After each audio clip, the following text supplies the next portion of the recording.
Today, I want to talk to you about resourcefulness, creativity, and the idea of do it together. I want to talk to you about the idea of status quo and how you can challenge it. How do you go about changing the world around you? And what happens if you're based in a war zone or a place of conflict? How do you even begin to think about how you can change the world around you? So these are some of the questions that I'm really interested in. I'm going to give you a bit of history about me to start off with. I'm from the city of Manchester, very proudly Mancunian, and I believe that in Manchester people do things differently. Manchester is characterised by its music, not just any music, but music that kind of breaks the mould in some way or that challenges the status quo. Manchester pioneered the punk movement, and what's really interesting about punk for me is not that it breaks the mould musically, but that it challenges the music industry itself. Where the music industry rejected punk, the idea of do-it-yourself was born. If it didn't happen, then we'll just make it happen, and I love that ethos. Another thing that kind of influenced me growing up in Manchester is the late, great Tony H. Wilson of Manchester's iconic record label, Factory Records. And Tony said, you can either make money, make history, or make art. And much to a lot of people's disappointment, I decided from a very early age that I wasn't interested at all in making money. For me, I was more interested in how I could make change while I'm here in this short time on the planet. So what did I do? Well, I started out as a musician when I was very young, and then I started at the age of 20 independent alternative record label. But then I started something called Unconvention, and Unconvention was all about a response to when the music industry went from physical to digital. And at this time, people in the music industry were saying, this is terrible. The music industry is dead. We're not going to sell any records anymore. This is really bad. But we were thinking, well, this is an amazing opportunity for people at the grassroots and independent level. People can share music in ways they've not been able to before. People can collaborate with people maybe they've never even met before across digital channels. And the way people write about music is more democratic. So just up the road in Salford, we started Unconvention, which was a platform to bring people together, to challenge the status quo in the music industry, and to build a new music infrastructure. And with the determination and the resourcefulness of people, we took Unconvention to 25 countries across the world, which was really astonishing. But you see, I was lucky because I lived in Manchester, and I didn't live in a war zone. What if I'd have been born here, in the city of Medellin in Colombia, where it's expected, if I'm from a place like this, from one of the neighborhoods, that I would die before the age of 25 years old? What if I was born in the city of Gullu in Uganda, a place that's faced massive conflict, and opportunities are so limited for young people? Or what if I'd been born in one of the fastest growing economies in the world, that of Brazil, but yet one of the most unequal places on the planet? How could I even think about how I can challenge the status quo in these places? But you see, I was lucky because I lived in Manchester. Over the past 11 years, I've had the fortune and opportunity to witness and work with some of the most resourceful people on the planet. And when Herb asked me to come here today, and Isabel, to talk to you, they asked me to tell you my story. But I'm sorry, I've kind of gone against that. I've rebelled a little bit. And I want to tell you the story of from three different countries, of people that I consider to be the most resourceful on the planet. And I want to tell you their stories for two reasons. One is because they're much more interesting than my story. And the other one is because they don't get the opportunity to stand on this stage and to talk to people like yourselves. So I'm going to take you to three different places very quickly. The first place I want to take you to is the city of Medellin in Colombia. And I want to start with a quote. And the quote is, if it wasn't for hip-hop, I would be dead. Hip-hop gave me another option in life, and for that, I'm truly thankful. And this is a quote from a friend of mine, MC Lupa, who's a hip-hop artist in the city of Medellin. To give you a little bit of context about Medellin, it's a place that's been characterized by drug cartel-related violence. Colombia is one of the world-leading producers of the drug cocaine. And in this city, there's a saying that says, we were born to die in Medellin. Young people in the city have one option, and that is to go into a drug cartel. You are part of this cycle of violence. Since the year 1987, over 40,000 young people have been murdered in the city of Medellin because of drug cartel-related violence. Now, young people in the city decided that they wanted this to end. They wanted to have other options. Of course you would. This is a terrible situation. So they were very much inspired by the hip-hop movement in New York in the 1980s, and they decided to create their own hip-hop movement in the city. This started out quite modestly, taking cardboard boxes and putting them on the streets, and people practicing their breakdancing moves. And then this escalated to people learning all of the forms of hip-hop right across the city, and it turned into this movement that swept across the city. Today, there are 2,500 hip-hop crews in the city. There are actually hip-hop schools in every single neighbourhood across the city where people can go and learn all the forms of hip-hop. But this has a much bigger impact. Young people now have another option. Those young people who make hip-hop don't end up in drug cartels. They have options to go and get jobs and live decent lives. And for me, it's an incredible example of how resourceful people can be with nothing but a cardboard box or their voice, and how that can change and impact the whole of a community. So that's my first example. The next place that I want to take you to is the city of Gullu in Uganda. And I want you to meet my friend Benny. Benny's really remarkable.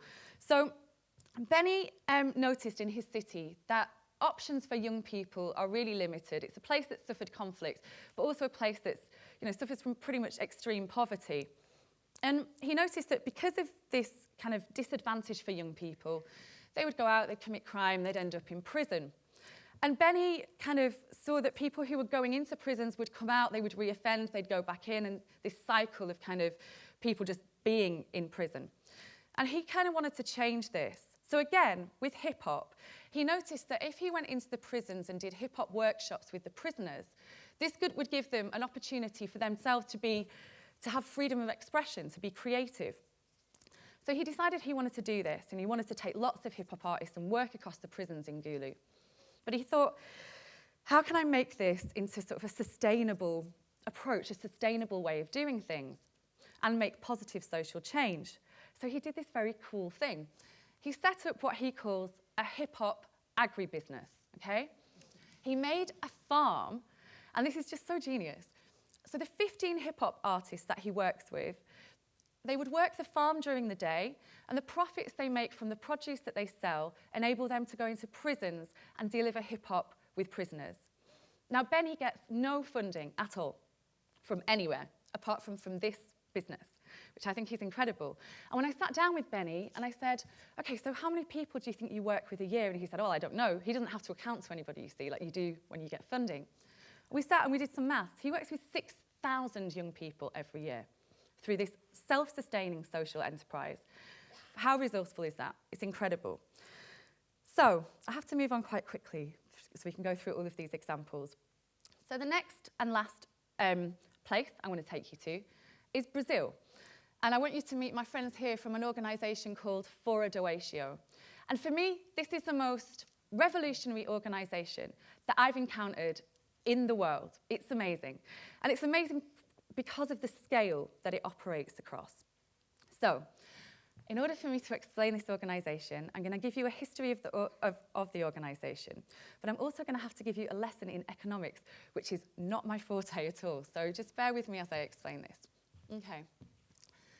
Fora do Oeixo started by 4 students in the city of Cuiabá, which you can see is kind of in the middle of Brazil, in the middle on the west side. These 4 students noticed, this was 10 years ago, that there was not much cultural activity taking place in their city. Bands, cultural stuff would take place in Sao Paulo and Rio, which, if you know Brazil, are down the bottom here, very close together, leaving the rest of Brazil kind of vacant of cultural stuff. And they said, okay, we want stuff to happen here because it's really boring. So they set up, quite simply, a recording studio and a rehearsal space, really basic. They wanted to nurture bands. They wanted bands to come through so that they could kind of create a cultural hub in the city. Bands would come in, they would record, but as anybody who knows, any musicians would know this, bands, musicians, they don't have a lot of money. So they were struggling to kind of figure out how to fund this studio. And then they came up with this quite ingenious idea. Say the studio costs £100 a day. Forward Oatio, the organisation, would charge £50. And the other £50 that they were owed, they would write down in a book. Okay, so they had all these bands coming in, they were writing down all this money that they were owed. And then they realised, okay, we need to get some of this money back. How are we going to do this? So what they did is they would ask the members of the bands to do other things. Run the bar in a venue, build a website, do the door on a concert, and so on. So they started to create this kind of micro exchange economy system through a rehearsal studio. This kind of kept the bands being nurtured and developing in the city. And then they started to put on concerts. So people like yourselves would come, they would pay some money to go and watch the bands perform. And this brought money into this kind of exchange system.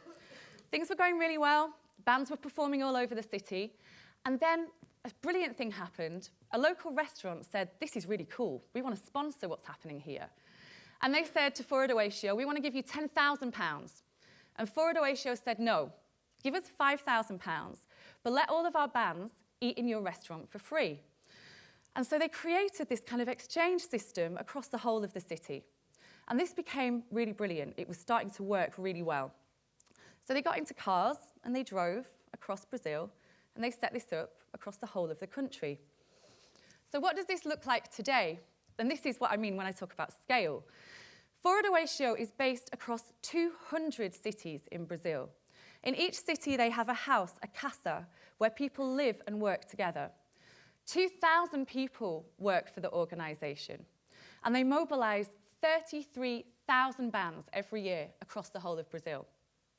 They produce 600 festivals, and they have their own bank, and they have their own official currency of Brazil.